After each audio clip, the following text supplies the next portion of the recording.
present a favorite of towns near and far. Janner memorized the whole book.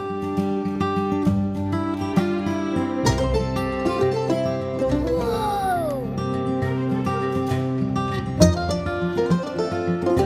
It's so cute. Wow, this is amazing. Ain't that the truth? Come on, let's go, let's go.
May I present a favorite of towns near and far.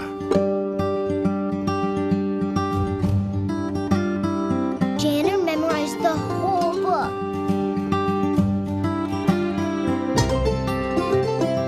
Whoa! It's so cute. Wow, this is amazing. Ain't that the truth? Come on, let's go, let's go.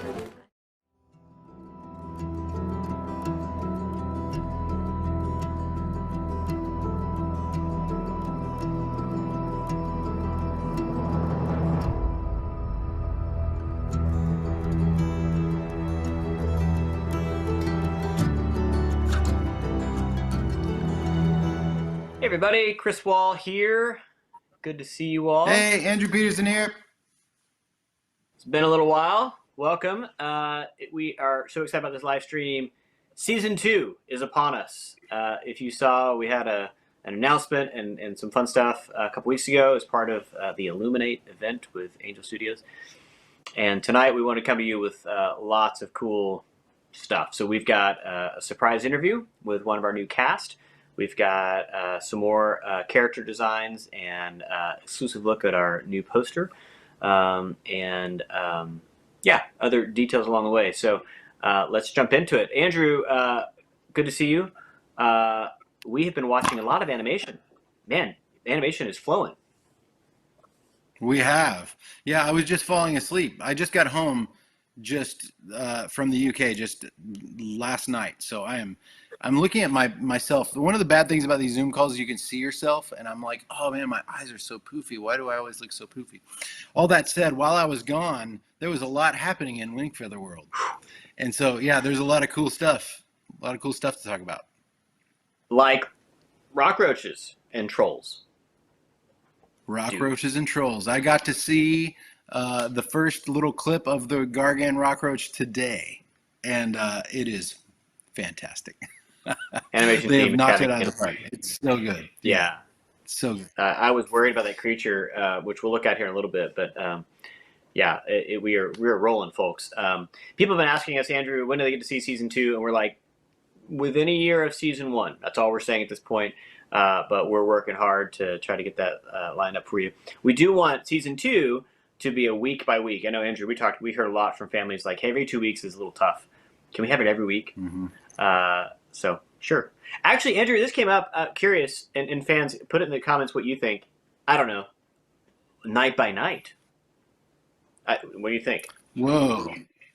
I think that's a little much. I think that's a It's little a little much. fast. I kind of like it. Yeah, it is a little fast. I mean, the thing is, you could, if you really wanted night by night, you just wait till the 6th week. And You could do and a then night by do a night night by leading night. up to the finale. Yeah. That would work. Well, at least week by week. That's the plan now. And so what we have to plan out for, as you can imagine, folks, is when is episode 7 ready to go, so we can start that train and not have to skip a beat. So that's what we're working on. Yeah, it's great.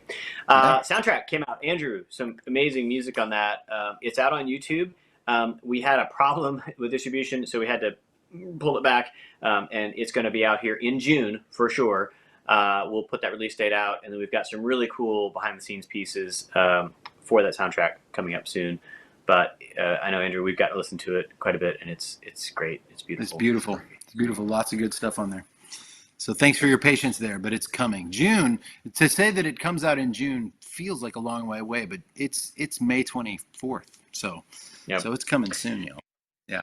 And we're heading into Memorial Day weekend, and I just got to tell you, folks, the Angel Studio store, where all of our great Wingfeather Saga merch is going to have a sweet sale happening.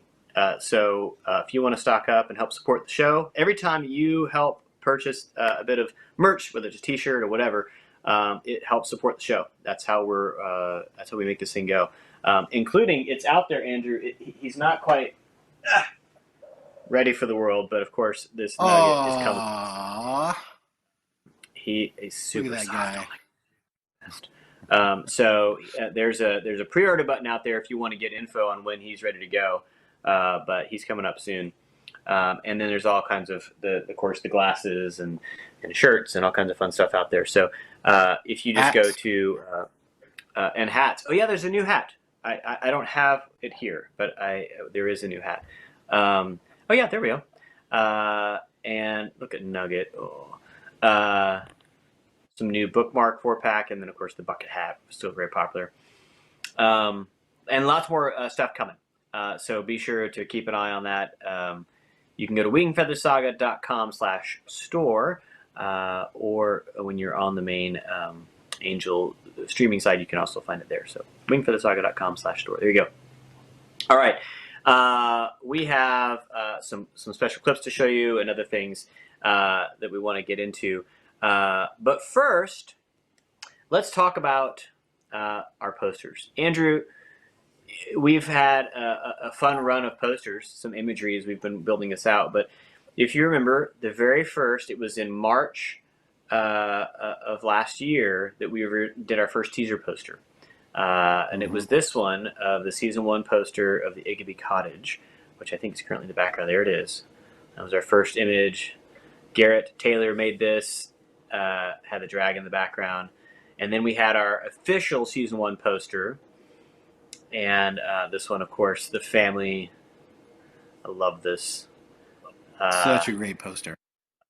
Andrew, there is a backlit version of this poster at the Angel Studios headquarters that you can change the light in like a brighter and a brighter and a brighter. And so when you go to the dimmest version, it's like the family, and then you go brighter and you see the fangs, and then you go one notch brighter and you see all the creatures. It's so cool. I love that. I was like, I want that. One Is of so cool. Yeah. How do we do that? That's amazing. It's awesome. They also have, which we can't do much with it here yet, but they also have some cool Igiby cottage stuff over there. Anyways, really? More about figures. Okay, yeah. Later. Tell me. Yeah. That's later. Anyways, and so we finished season 1. We're into season 2. The family's on the run from the Fangs of Dang.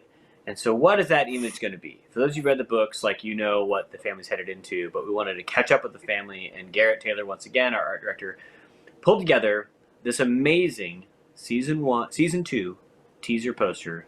Here it is. Oh, no, this one. Oh, sorry. Golly, I totally jumped the gun. This one. That's not it. Yeah. This was the one, that we put out when we did the fundraising So you guys came and invested in season 2. We did 2 rounds of that and became investors in our company and helped us towards season 2. This one was one where we had the early look at the stranders peeking in the corners there. And that background. Dugtown in the background. Yeah, Dugtown. Looking all dangerous and scary. Okay. And then we officially rolled out the season 2 poster. And here it is, folks. The season 2 teaser Dun, poster. dun, dun. Oh, look at that. Yeah, there it is. That's so good, man. I remember Garrett showed us this in a meeting, and we all gasped. We were just like, yes, there it is. It's so good. Much happening in this poster. We got to talk about it.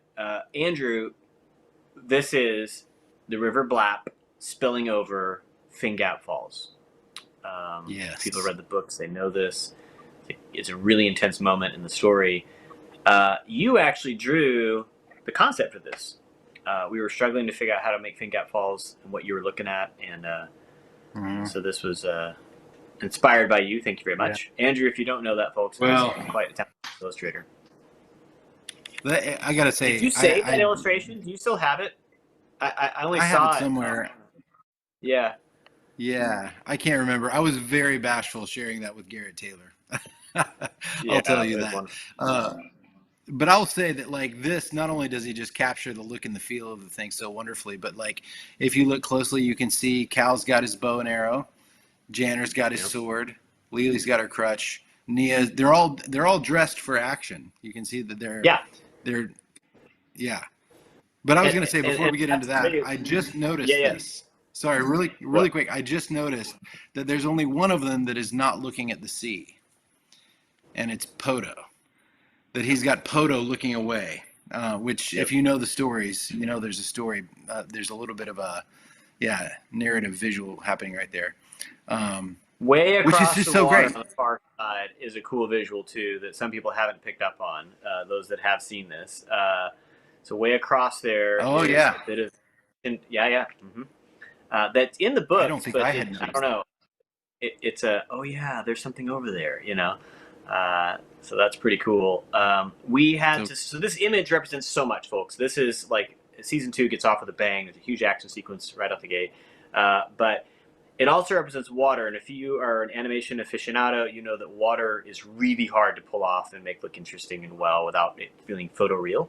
So Keith Lango on our team has been working on this. And Andrew, I've seen some tests now of how we're going to do water and mist, and the characters actually get a little bit wet, and what does that look like, and still maintain our painterly kind of quality and storybook stuff. And so he's got some really cool solutions that we'll be showing later.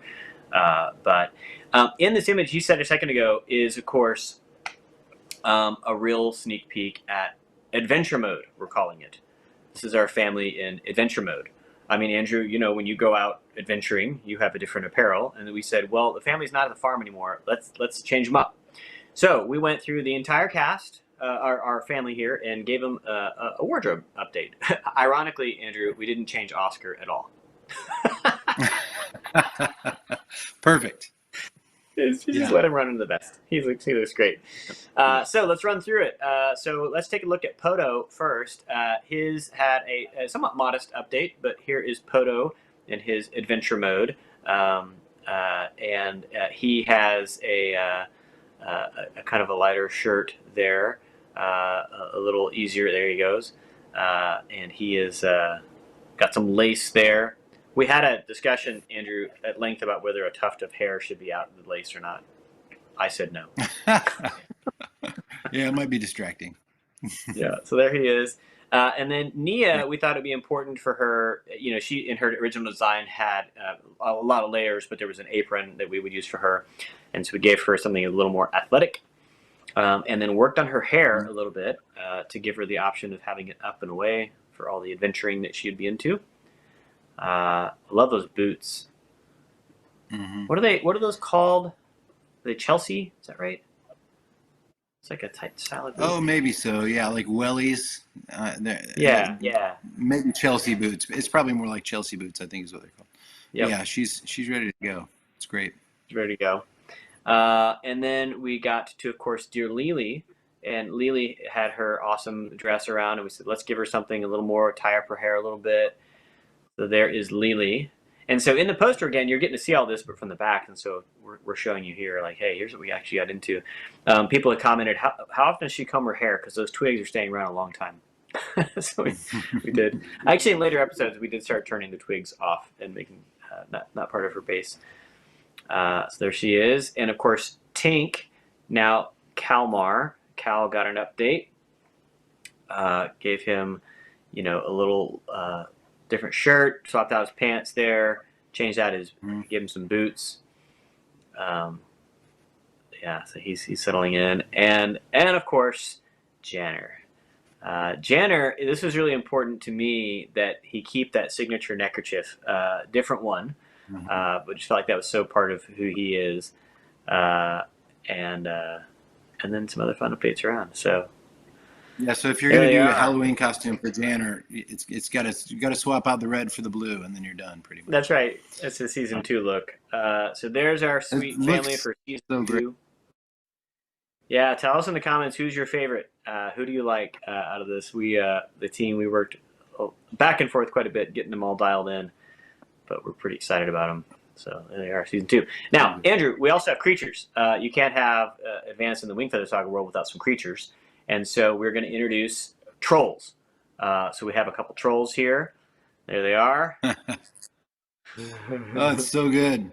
I just saw in the clip that I saw today of the Gargan Rockroach, I got to see my first troll in movement. And it's just so good. It's spot on. Yeah, look at those guys. Love it. And I love that they're distinctive and they're their own people. Like, it's not just, great job on it. And then, of course, you mentioned it, but a Gargan Rockroach. So take a look at this bad boy. Oh, yeah. Oh, it's so gross. Nightmares.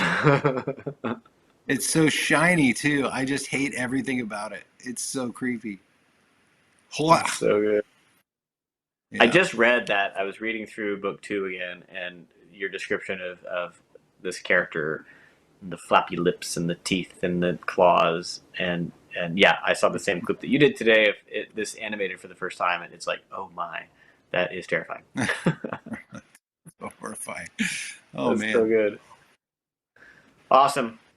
Well, those are all just a sample of the characters you're going to get to see in season 2, which is, like I said, rolling along at a fast clip. Like, it's amazing. And we are so thankful for all of you that invested in Wingfeather Saga and that have joined in to, like, pay it forward. I think that's this interesting exchange of the show is free. You can watch it for free on the Inno Studios apps. And if you like it, it's like a tip jar. Just, hey, support us. You can pay it forward, they call it. And that helps us to pay for season 2 and beyond. And we're so thankful everybody has done that. Some of you guys have signed up to do that monthly and just kind of support the show ongoing. We're community supported, and we're so thankful for all that you're doing there. We have had some others join us. And so we announced this 2 weeks ago, but the Angel Acceleration Fund, it's a venture capitalist fund, has come alongside us to help us secure funding for season 2 and beyond. And so we're grateful for them being a part of our show. It's been pretty great. Season 3, people have started asking about. I'm like, yo, slow your roll. Season 2 is still in production. But, Andrew, season 3 writing room is coming up. We're actually That is crazy to me. I can't believe we're already starting the writing room on that. That is amazing. I know. Wow. Yeah. In June, we have to get in our writing room and get going. Great. It's going to be great. But wow. And season 3, season 2 is amazing. Season 3 just keeps going because there's a lot that happens. Yeah, that's amazing. Yeah.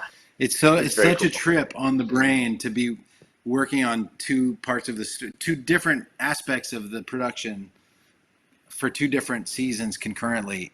And like I don't know if it's that I turned 49 in about a week and a half. I don't know if it's my brain is getting slower, but I just can't keep it straight. It's amazing to me that you guys can do this. But man, what a trip. I can't believe we're already on to season 3. Can't believe it. Well, yeah. And folks have asked this, but if you have not seen season 1, of course you need to go watch it all because there's going to be lots of spoilers over the next number of weeks and months as we talk about season 2 and beyond. So be sure to go watch it. For those of you that want to go out and watch it, Andrew, I've had my hands deep in an updated season 1. So we're getting ready to work on a DVD and Blu-ray release. It's going to come out this summer. Can't wait. And that we wanted to have the final best version. And so we've gone back and tweaked some stuff. And so I would just challenge all of you that have watched it to go watch the show again and see if you can spot all the changes. Some of them are fixes that are hilarious. Andrew, there was one that came across last week with Tink and the Blagus Boys in episode 1. Where Tink is actually in the background of his own shot, like it's a repeated character. I think characters got it, and How it's did just I like, not see that? how did we miss that? Like what? When they're That's so offering funny. the spark powder, there's Tink standing in the background. It's like, That's so funny. you know, when you're making a show, folks, stuff happens. So some of it is fixes, some of it is updates to make better. Like Andrew, the cages when Jenner is looking around during Dragon Day, and there's like the creatures in the cages. You know, the menagerie guy. There's a shot in there where the cages were empty, and I was like, that wasn't. They were supposed to have creatures in them, and it was just a mistake. And so we have fixed it. So, anyways, look for those fixes. They're rolling out in the apps. You'll see these updates. So the best version of season 1 is coming, but angel.com/wingfeather is all those 6 awesome episodes. All right, Hey, I season wanted 2. to throw this out there too. Yeah. I wanted to throw this out there too. While we're talking about the DVD and everything, the paperback just came out. Oh my gosh! It's like they've, the re-releases in hardback. Paperbacks just came out. It's in Barnes and Noble, but it's also been spotted in Walmart. And I've also heard Hobby Lobby, if you're into Hobby Lobby. And the cool thing about the new edition of the paperback is there's a little sticker on the front that says "Now an Animated Series." And in the back page, it's got like a QR code so people can go straight there. So hopefully a lot of people are going to be discovering the series through that. So if you know people who are like still holdouts on reading book 1, it's never been easier or cheaper than it is now. So yeah, tell people to go look for it at Walmart. Or Walmart cheaper. or Barnes You're and not Noble or wrong. whatever. I know. Yeah. And I think at It's Walmart true. it was $7.88. You know, it was like that classic Yeah. Walmart price. And it's a nice looking paperback too. It's the kind of paperback I would have read when I was a kid, That's cool. Well, yes. So the books are going out there, and they're bringing new audiences in to the series, and it's just the coolest. Yeah. So you'll start to see them, and if you see them, tell us about it. Share it on social media. We'd love to see. I know, Andrew, you do spottings at bookstores on occasion. So let's see if we can find these in the wild. Okay, season 2, we wanted to give you an opportunity to have a look at what we've been up to. And so we've got an exclusive clip. This is from episode 1. Just some animation. Okay, so this is animation only. And so it has temporary music in there. It has no sound effects, really, just very roughly placed. But it does have the voice actors in there, and it's animated. It's all gray, right? But we wanted to show you kind of what you can expect as season 2 is in production. So take a look at this little clip. Quill diggle, quill diggle.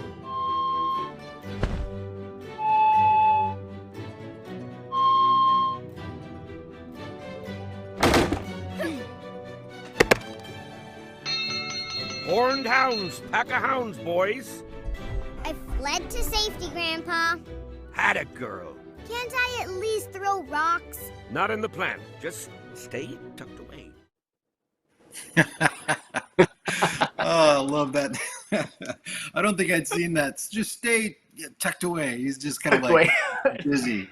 And she's about to show her stuff, and that it's a great moment that's about to come up. Yeah, it's great. So good. There you go. So good. So fun. And obviously, temporary sound effects going on in there. But yeah, he's banging sticks together, and it's a cowbell. Yeah. Or a chime. Yeah. Good. Yeah.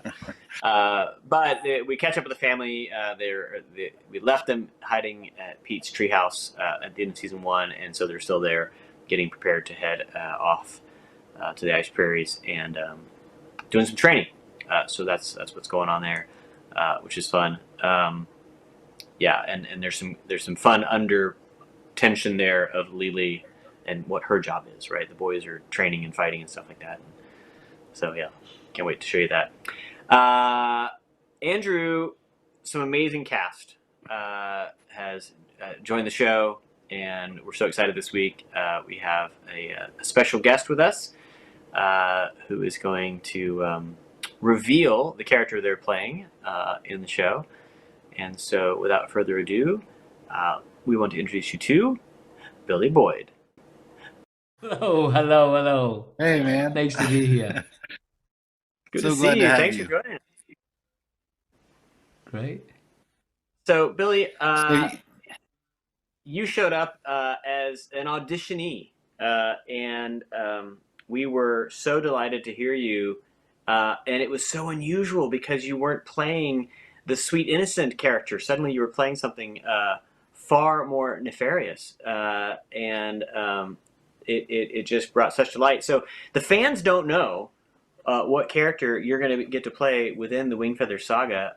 Do you want to tell them about this character? Am I allowed to say? I think you're so. allowed to say. Right now. Oh, good. Well, I will be playing the Overseer. Dun, dun. Yes. Which is such a fun character to be asked to play. I love it. Thank you for this. Oh man! Well, I welcome. was going to say we listen to these auditions kind of blind. We don't know the name attached to it. But after I think I sent all caps. Like we give our first pick, our second, our third. And I put you for first, second, and third place. I was like, yes, he has to be the guy because you just so nailed it. And then same thing with the animatics. Once we heard the recordings that you'd done, I just had zero notes. It was like spot on the whole time. Amazing. Oh, so wonderful. somehow you just have a dark part of you that you were able to channel. It's always been the thing, hasn't it? That actors always say it's the most kind of interesting characters to play is the sort of darker characters. And I'm not even really sure why that is, but it's always, the classical actors want to play Richard III, they don't want to play Romeo, Yes. they want to play and there is something kind of interesting and exciting about being able to play these morally wrong characters in the comfort of a voice booth, You're working something out. It's cathartic.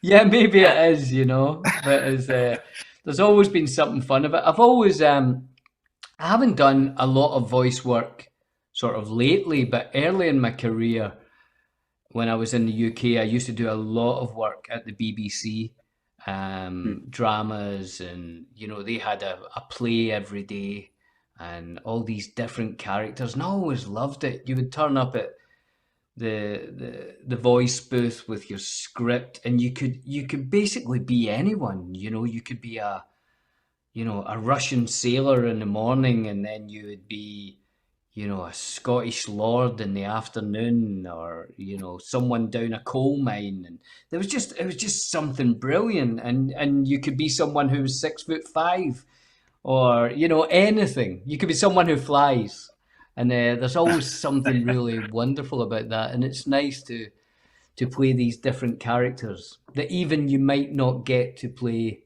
if visuals are involved. Is that so? Where did you start in acting? Like, did it start in radio for you? What was your first instinct getting into this? So I studied at the academy in Scotland. So I studied acting, which is now called the Conservatoire, the Royal Scottish Conservatoire, and from there, mainly went into theatre. Repertoire theatre was still happening, so you would go. Personally, I went to St Andrews, to a theatre in St Andrews, and you'd be playing one play at night and rehearsing another play during the day, which is great training and great fun. And within that time, as I say, I would also like to do these BBC plays and characters that you could play, with the script in hand. So you could, as I say, you could turn up in the morning and do a play that day, and then go to the theatre and do another play at night, Amazing. That's brilliant. Yeah, And so, really Bill, you fun. talked about this before, but theater is something that you've kind of sit in contact with. I understand you've got some theater coming up later this year. Can you talk about that? Yeah, we can now. Dominic Monaghan and I, Dominic who played Merry in The Lord of the Rings, we've been trying to find things to do, for the last 20 years since we made Lord of the Rings, and things pop up occasionally. And we always loved this play by Tom Stoppard called Rosencrantz and Guildenstern Are Dead, Oh yeah. where Oh yeah. where Stoppard took two small characters from Hamlet and kind of thought, put them into their own world, and what would that be like when they're not speaking to Hamlet or one of the characters in Hamlet? What do they talk about? Who are they? And he wrote this play that looks at, wow, everything, all the big questions: life, death, why are we here? Is it fate? Is there? Do you make your own future? All the big questions are spoken about by these two crazy characters, Rosencrantz and Guildenstern. And Dom and I will go up to Canada, Halifax first, and then going to Toronto to do this play, Rosencrantz and Guildenstern Are Dead. So yeah, it'd be Marvelous. nice to get back to the theatre. It's been about, well, I was thinking about it, it's probably 7 or 8 years since I was on stage, so looking forward to it. Wow. I imagine That's there's a you like things about all of it, but is there something you prefer between television, film, voice work, stage work? Like, is it all just kind of the same to you, or does it feel different? No, it definitely feels different. I suppose lots of different reasons, but I think and I love them all. I got into acting because of film, because I loved watching film. But film is very much about beats, getting beats right. That we have to get this moment correct, where we have to show this is when he makes a decision to rob the bank or whatever it is. And it's about, you might spend all day on set making sure you have that, so the director's filming you from here, and then he's got a drone shot, and then there's a crane comes in, and so you're redoing this one moment all the time to get it right, and then the director puts that into the story. So the storytelling is very much the director and the editor's medium. Whereas on stage, every night you come in after you've rehearsed it for whatever it is, 4 weeks, with the other actors and the director and the designer. And then every night you tell this story, and you tell it the best way you can in that room with all these people.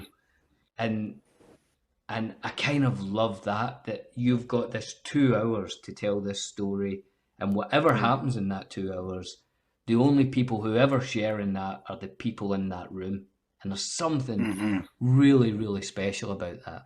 I remember I did Macbeth at the Globe Theatre in London, and the director said, when Macbeth is doing these murders and all this morally wrong stuff, and they said, if you're doing it right, the audience should feel like they should say something. They're complicit in this action, and they feel like they should say, no, don't stop that. You can't do this, And there's no other medium where that happens, where you're there while it's happening and you become engrossed in the actual people telling the story. And there's something really special about that. That's marvelous. You just reminded me of, we were talking a little bit before about music, and you play in a band and do music. Yeah. And when COVID hit and I was off the road for a year, I couldn't do shows for a year, I missed so much that what you describe of live music, like we're not streaming it, because when you're recording it and you're streaming it, it's going out into the world, and you never know who's going to see it or when they're going to see it. But when you're in a small room of people, and there's an electricity that happens, there's a connection that happens between you and the audience that you can't get any other way. Like live music Yeah. is just so precious, and like there's Yeah. something about it that you can't manufacture. It just has to happen in the room. And I'd never really thought about that from an actor's perspective on the stage. That's got to be amazing.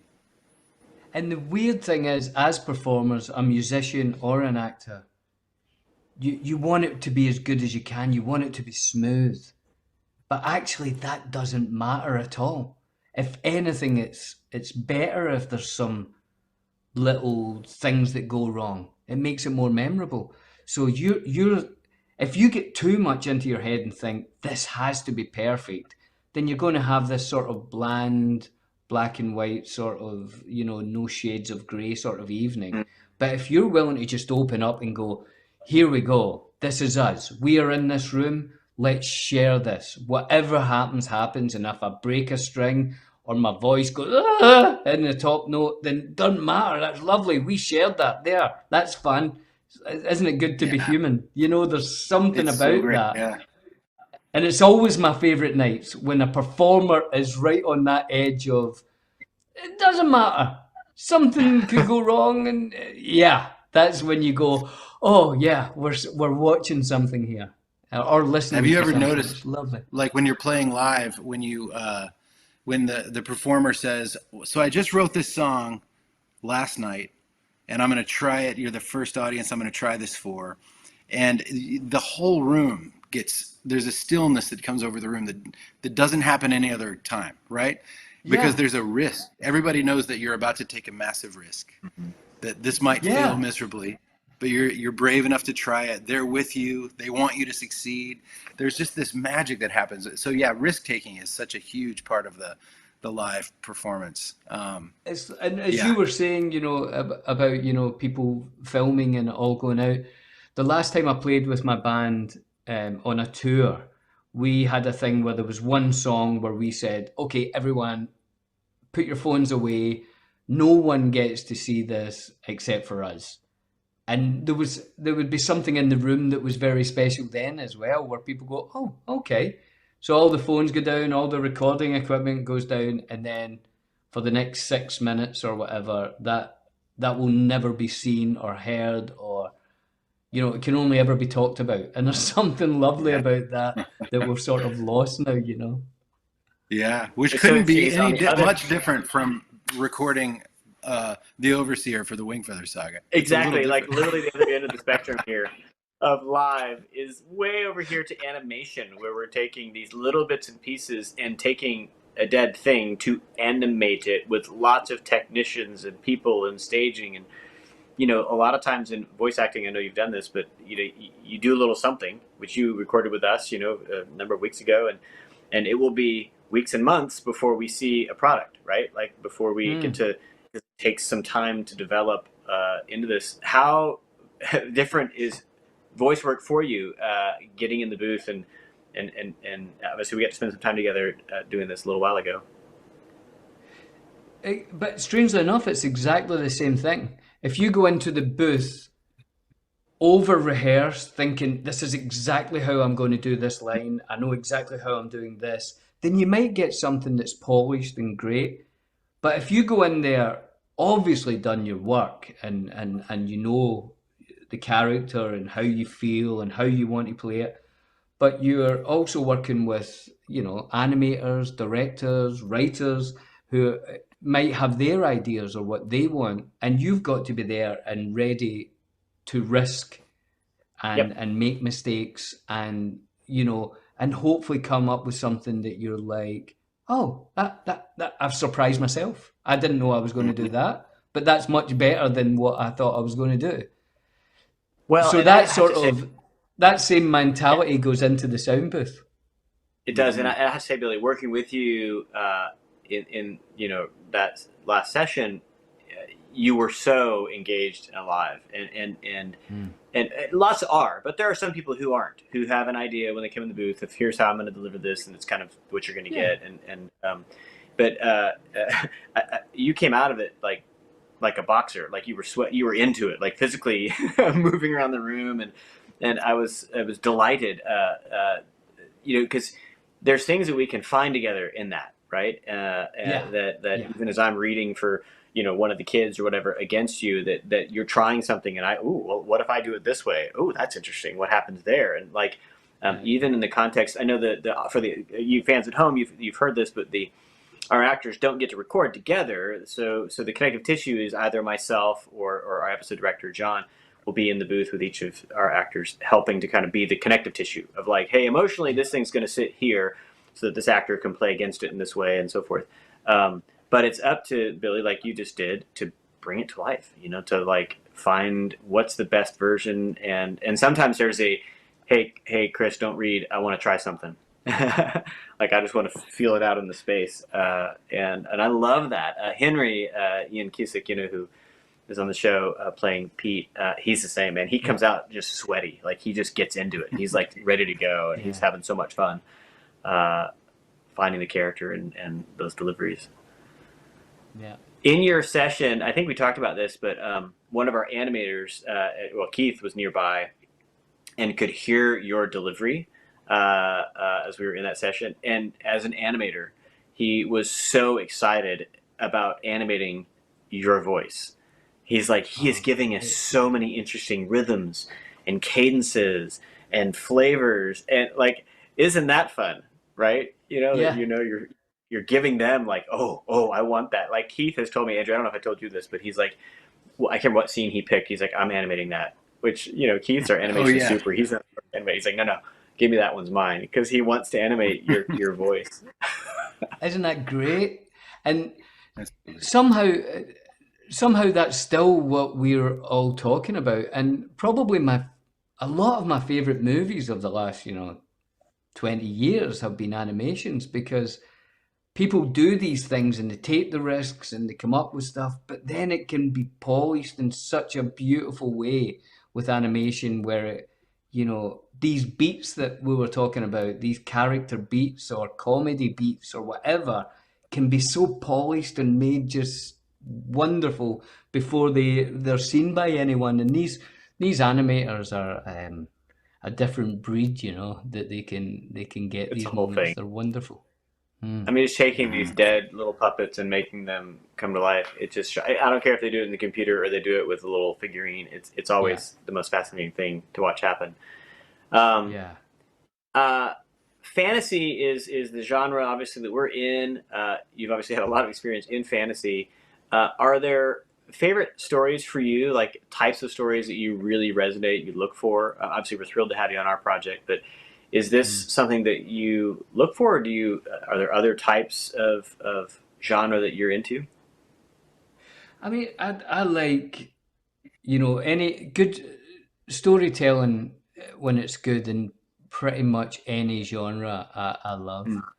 If I had to choose one, like if I was like, okay, you've only got one genre that you're allowed to read the books, watch the movies, the TV shows, then it would be sci-fi for me. I'm a big sci-fi guy. Yeah, there you go. I love the books. I love being taken to another world, and give me Star Trek all day. I'll be good. Did you grow up watching up Star Trek, the old Star Trek?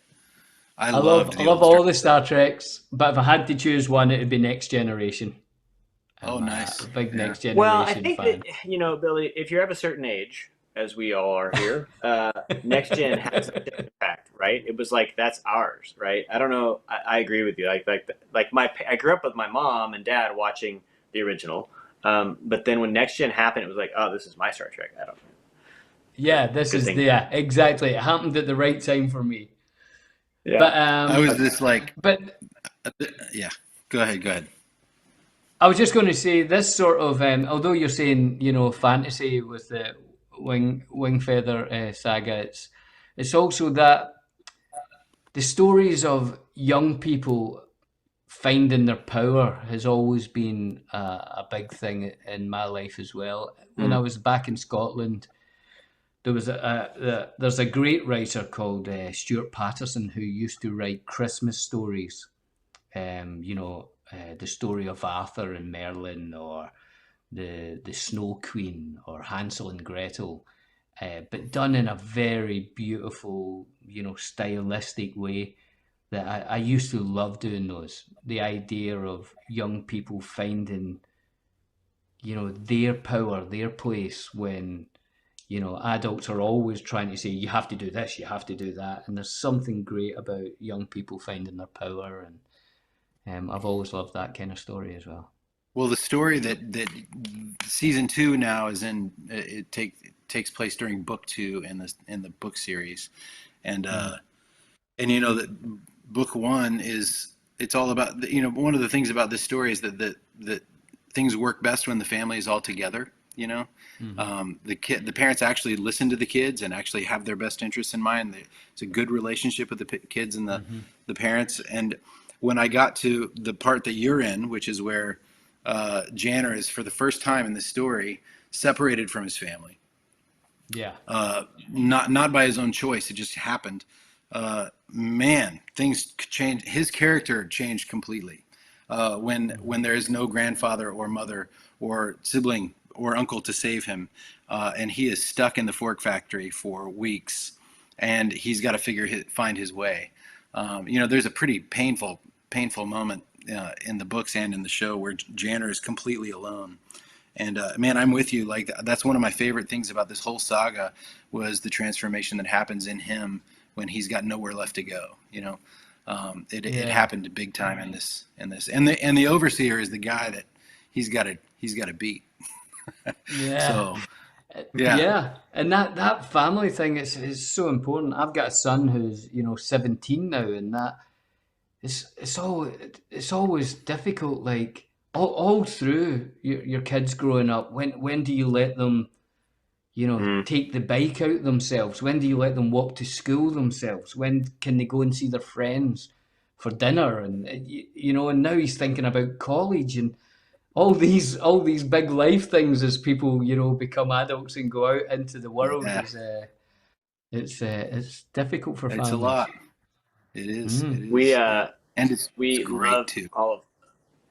We love having the kids on our show. Even the actors are young, right? And so they're all in their own journey personally, right? Because they're kids of us, and they're kind of figuring it out. And so as we check in with them every number of months to record an episode, and then what's new in their life, and it's these, they're growing up.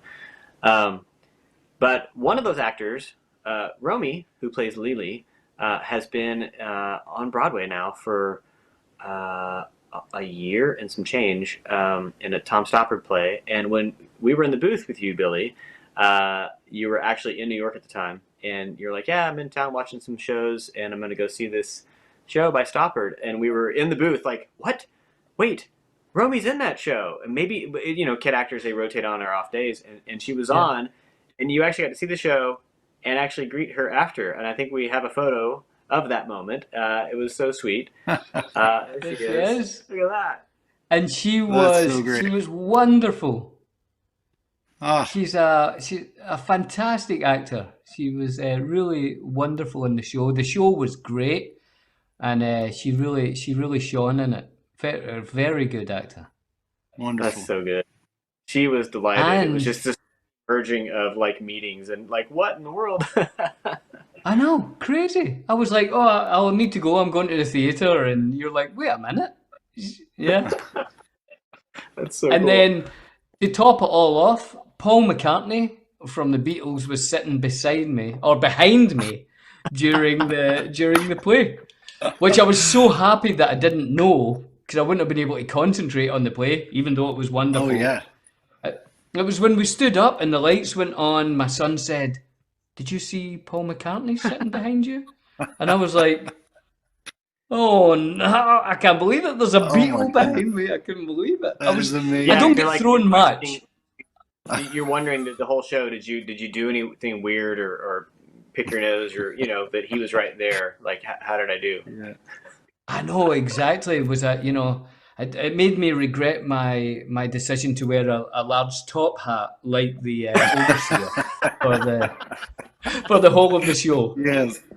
Nice. That's right. Exactly. Yeah. Well, Yeah, just like that. That's exactly the hat like, I wore. you wear that hat because you were at the show. So good. So Billy, I actually felt someone touch it behind me, and I said, "Look, would you just let it be?" Hey, Only in a my Cockney pop. accent. Yeah. Did you ever do with your son? Did you do read aloud books? Because Andrew and myself both. He has read Wingfeather multiple times. Read aloud to lots of fans. I've read to make it and doing voices. Do you read aloud? Did you read aloud? Did you do the voices? You know what I did, but mainly we read in the evening when my boy was small. It was always a sort of bedtime when he Yep. was really young. So it was always Yeah. it was more of a sort of, let's see if he'll go to sleep early. It was more like that type of reading. So there was no dragons and things. It was much more, Yeah. and then Got there was that, and Yeah. then we got into reading time as well at one point, where we'd have a half hour during the day when we would sit and read a book together. I would read some, he'd read some, and there was more voices then, and that was great to hear. People we. invent characters with the voices. That's right. My kids will call me on changing a character voice or accent. On different nights. We just finished reading through. We did. This is a dumb idea, but I said, "Hey, let's do a read aloud of Lord of the Rings, like front to back." Whew, that is a lot of books, and it's Did a lot you of do reading. the whole thing? How did I made it through? And the thing was, after each That's book was like, impressive. then we'll watch the movie for that respective chapter, and we made it through. But Council of Elrond, read aloud with kids. That's a broke that big chapter. It's a chapter. lot. Yeah, it's a big. That's Oh a big yeah, one. that's a lot, and it's a lot of characters. And now people will expect the characters from the movie, so you've got to be able to do a Exactly. good Sean Bean and a good John Rhys Davis. That's right. Oh my gosh, I can't do your Scottish accent at all. Yeah. So it's been interesting. So with Wingfeather, we've had fans who've read these books. Andrew originally wrote them and released them in 2006, right? Is that so? Anyways, and so yeah, or no, I guess it was 8. Yeah, but long time. I don't And remember. so people have expectations, right? Because they've read them and they know the things. And so making this season 1 that just we finished up here was, a little nerve wracking because you've got to satisfy those fans, because you're adapting work. And if you adapt it in a way they don't like it, they will come for you. And they will troll you and all kinds of things. And so it was a fun journey through the season as people would comment on different episodes and what we changed, and they liked the changes and this sort of thing. And then, ending, okay, we thought it was good. You did a good job, I got to win them over. Huge Season relief. 2, we're going to get to do some of that with your character, with Overseer. That he's in quite a lot of the book, and we have to. There's only so many episodes, and so we get to glean down some of the best moments. And we get to, in the writers' room, we've gotten to imagine the Overseer's history. Did he have a boss that got taken out, and he was kind of the under, and he's a little man now in charge of the factory, and he's excited. We get to do some of that work in the adaptation. To imagine the background of these guys. Yeah. So we can't wait for the fans to see what you've brought here. It's pretty delightful. Good. So glad that you're able to join us, man. Really great. Oh, Don't me we? Do we too. have we have a clip, right? We do, yeah. What were you going to say, Bill? we're I didn't mean to interrupt you. No, not at all. I was just going to say I'm thrilled to be part of it. It's such wonderful stories, and I had such a great time recording it. It's just lovely to work with people who want to be constructive and make the best thing they can, and you get that feeling. So yeah, I'm thrilled to be part of it. Thank you. That's Thanks, great. Billy.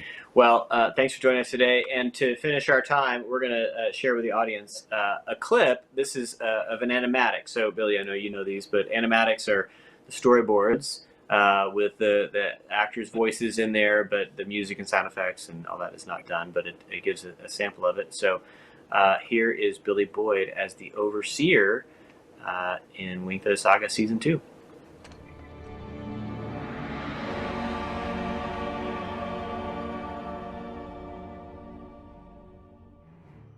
Now tell me, you've disturbed my sleep for good reason, or I will grind a lot of you. Now, what have you brought me? A boy. A good boy. Not as feeble as your usual fare. Fine. I'll take this one in place of one of your broken down brats. Who's next on the list? Morik? Bulpin? Michael Bulpin. My daughter, Lily, took an 8 years past. Lily Bulpin. Oh, yes. Pale, sickly girl. Hardly worth the soup we waste on her. Fine. I'll swap her for your fresh boy. Oh, my Lily. She'll be dumped down here at dawn. Collect her then. Now, be gone! I can't tolerate the stink of you lot anymore. Yeah. He's not a very nice character, is he? He's Hey? not a good guy. He's not a good guy. Oh, you nailed it. It's so good. So good. Oh, great. Thank you. So fun. Yeah, I can't wait for everybody to kind of get to love to hate your character. I think that's a good thing. But he rules this fork factory with an iron fist as best he can, even though it's mostly children. Yeah. No, Well, Billy, great. it's such an honor to have you on the show. We're so honored to have you. Thank you. You've done such a great job. We're really grateful. Thank you very much. Thank you. For taking time with us here, and we look forward to seeing and hearing from you a lot more in episodes to come. Can't wait. Thanks very much, Cheers. guys. Thank you. Bye-bye. So good to see Billy. He's a good dude. Lovely guy. Yep, he's a good one. Yeah. Well, so he'll be playing Overseer. Andrew, we've got some other characters, some important characters that are part of season 2. And so let's talk through those. First off, we're excited to introduce Eva Whitaker, who will be playing Merrily Weaver. Yeah. Some of you guys, I've noticed in the comments, have been guessing about who these guys would be, and there she is. Eva was the lead in the movie Wolfwalkers, Cartoon Saloon. I'm a big fan of what those guys do, and it's a huge honor to have her on the team. She's great. Yeah, and she played with this toughness. It just is delightful. So we look forward to sharing more from her performance, and can't wait to show you. But Merrily is awesome. And then we welcomed Leslie Nickel. Many of you know her from Downton Abbey as Nurgabog.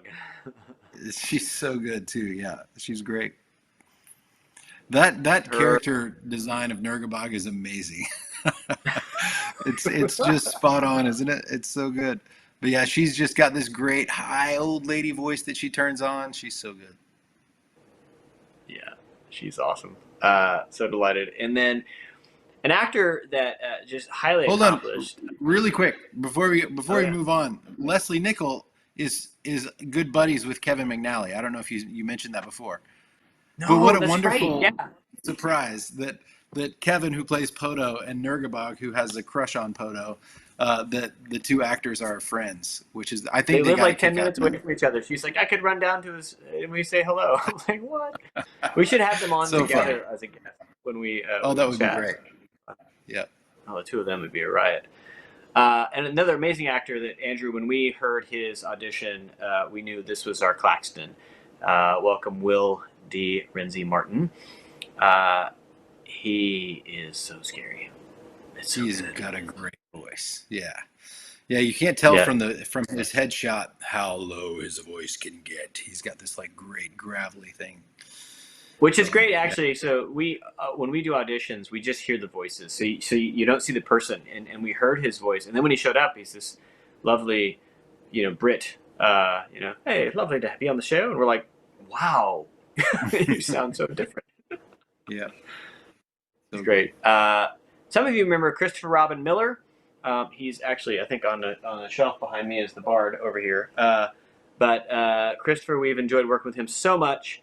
And you may remember him as Commander Norm in Season 1. We knew we wanted him back, and so he is joining us as Mobrick, a Ridge Runner that works at the Fork Factory with Billy's character, the Overseer. So they get to enjoy a lot of performances together. He's wonderful. He's doing a great job. Yep. And then rounding us out on this part is Ezra Knight, that we welcome to the cast as Mick Higgins. Runs the Roundish Widow an important location in Dugtown that we'll spend a bit of time in. And he just brought a real gravity and kind of weight to that character, Andrew. And we were trying to get this right voice, you know. So good, yeah. I think in the books, I can't remember exactly how I described it. I described it as being a low voice with this kind of almost like buzz to it because it was such a deep, gravelly voice, and he just nailed it. Yeah, it's so good. I love his character. McHiggins has always been one of my faves in book 2, so he's great. Yeah, and he's got this. He's kind of you don't know if you can trust him, but then he's affectionate and like it's a cool character, super cool. Yeah. Anyways, there's a bunch of new cast in season 2, and some more to come. But this is our lineup so far that we're going to share with you, and and of course our other characters are back. The main cast, of course. Which Andrew, we were talking about this, but Jody has had a very busy week. We actually had one of our crew this last week that we said Jody Benson, you know, who plays Nia, that had never made the connection that Jody played Ariel in The Little Mermaid. That was new information, and I was like, oh no, I'm sorry we hadn't made that connection before. That's so Jody played Ariel in Little Mermaid and plays Nia in our show, and she's wonderful, does a great job, and she's been very busy. The new live action Little Mermaid comes out on Friday, and I've heard very good things, and Jody is walking the red carpet and being a part of that whole thing, supporting this new fine actress who's playing Ariel in the live action. So yeah, it's super exciting for her. So cool. Yeah. Well, Andrew, we have got a lot of season 2 production ahead of us, and can't wait to get into it. And we're going to keep sharing updates with you all. The next one will be in June. We're going to do a live stream with you, everyone, on the soundtrack, and when it's available on all the platforms. But for now, of course, it's on YouTube, on the YouTube player, and a playlist there. So we'll talk to you again then. In the meantime, look for a bunch of cool new merch. We've got some great stuff coming throughout the summer and then into the fall out at the Wingfeather store. Good stuff. So, Andrew, we get to go now listen to some kid auditions. We've got some more kids joining us, and this is so fun. Lots of Fort Factory kids. Yeah, so fun. Yeah. Great. Well, thanks everybody for joining us. Wall. Thanks, everybody. Good to see you, AP. And we will see you all again very soon. Take care.